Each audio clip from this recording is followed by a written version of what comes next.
Bought a bit of a collection of plants from the garden centre the other day. Some of these are destined for the alpine raised bed, but most of them I'm going to cram into this container.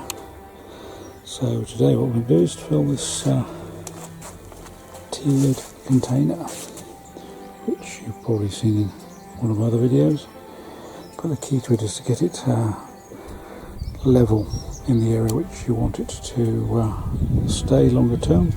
I'm planting this up outdoors a little bit earlier than I'd probably normally like to. I've got a bit of an opportunity now, and hopefully the frosts in the middle of the UK have disappeared. Who knows? Anyway, we'll see what we can do. So this is a clever little watering system in these containers. So there's a little reservoir in here with little holes along the side, and once that's full, then it drips through and comes out of this little mouth here at the front and goes into the next container down, so on and so on and so on.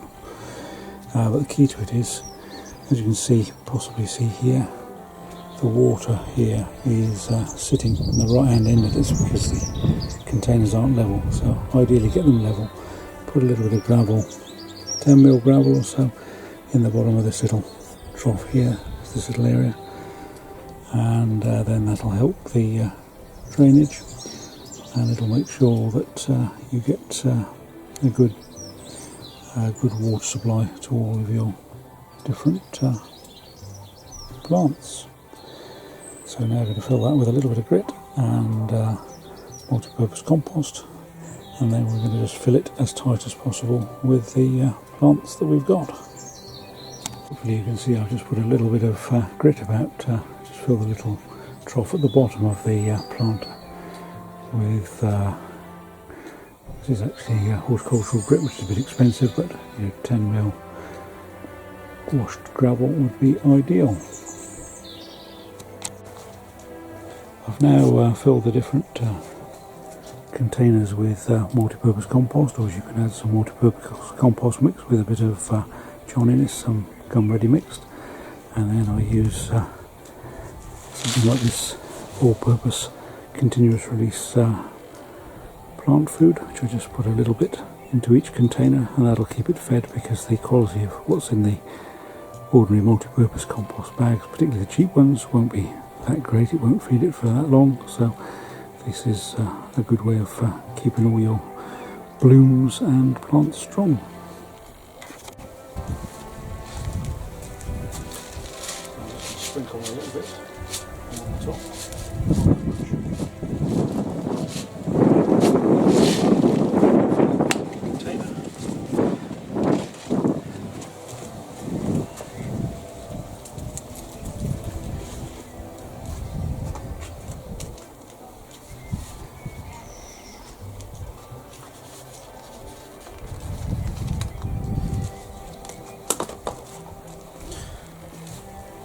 Unlike these, make sure your plants are all nicely watered before you put them in, because then they'll grow better. Just going to break those roots away just a little bit. There we are.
Plant those in to the depth they were in their pots, and those are allegedly trailing ones.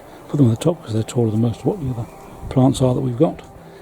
So we just add a few more bits in between. The idea is to cram as many plants as you can into each container, and then you'll find you'll get more flower and maybe a bit less greenery, more flower. So just pack them in as tight as you can, and then just continue down with your other tiers, and you should have a fantastic display. I'm going to put some impatiens, or busy lizards as they're commonly known, in some of the other tiers, and a few other little things that look quite pretty. So hopefully it should be reasonably spectacular.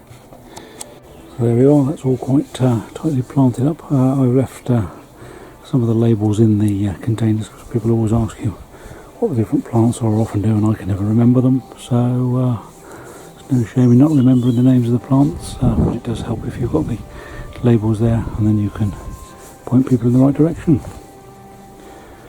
It looks a bit tatty at the moment, with particularly the impatiens or the busy lizards, because they were ready to be planted out. So put a little bit of slow release food in there, and I'll now give them a good thorough watering and make sure that the tiered support is level, and then hopefully they will water themselves fairly accurately, and there should be fantastic blooms. I'm going to put them on this east facing wall where they'll get the early morning sun. Hopefully should be the heat of the wall should protect them a bit from any last minute frost we get, but hopefully in the middle of England now we should be reasonably okay. Famous last words. Now put the tiered planter in its final position. I've put a little bit of decking board underneath the foot at the bottom there, just to level it up, and that'll make sure it waters more efficiently. I'll let that come on now, and I'm sure it'll be very, very vibrant, and we'll really enjoy it, I'm sure. Nearly forgot to say, don't forget to give it a really good watering.